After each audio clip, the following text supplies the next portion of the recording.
H.D.. Patel અને N.S.A. Patel શાળા સાસમ ખાતે વૃક્ષારોપણ કાર્યક્રમ યોજાયો. એક પહલ ફાઉન્ડેશન પાટણ દ્વારા પ્રોજેક્ટ ગ્રીન ઇન્ડિયા અભિયાન હેઠળ શ્રીમતી એચ.ડી. પટેલ અને શ્રીમતી S.A. પટેલ મોજાડ માધ્યમિક અને ઉચ્ચતર માધ્યમિક શાળા સાસમ ખાતે વિશાળ વૃક્ષારોપણ કાર્યક્રમ યોજાયો હતો. આ કાર્યક્રમ અંતર્ગત અંદાજે 200 છોડોની સફળતાપૂર્વક વાવણી કરવામાં આવી, જેમાં શાળાના વિદ્યાર્થીઓ, શિક્ષકો અને ગ્રામજનોનો ઉત્સાહપૂર્વક સહભાગ નોંધાયો. ફાઉન્ડેશન તરફથી શ્રી જીગરભાઈ બારોટ, શ્રીમતી તરુલતા શ્રીમાળી અને શ્રી કિરણભાઈ સોમેશ્વરાએ યોગદાન આપ્યું, જ્યારે શાળા તરફથી આચાર્ય શ્રી કમલેશભાઈ બાદરપુરિયા, ટ્રસ્ટી શ્રી જશવંતસિંહ બુકરવાડિયા, શિક્ષકશ્રીઓ શ્રી વેદાંતભાઈ અને શ્રી પ્રિન્સભાઈ સહિત સ્ટાફે સક્રિય ભાગ લીધો. ગીતાંજલિ જ્ઞાન મંદિર છાપી તરફથી શ્રી દિલીપભાઈ ચૌહાણ અને શ્રી જગદીશભાઈ પરમાર પણ કાર્યક્રમમાં જોડાયા હતા.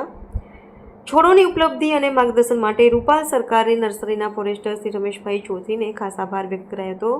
કાર્યક્રમ અંગે સમગ્ર સંચાલન અને વૃક્ષારોપણ સફળ રીતે પૂર્ણ થતાં ઉપસ્થિત તમામે હરિયાળી ભારત માટે સંકલ્પ લીધો. Bureau report 24 news.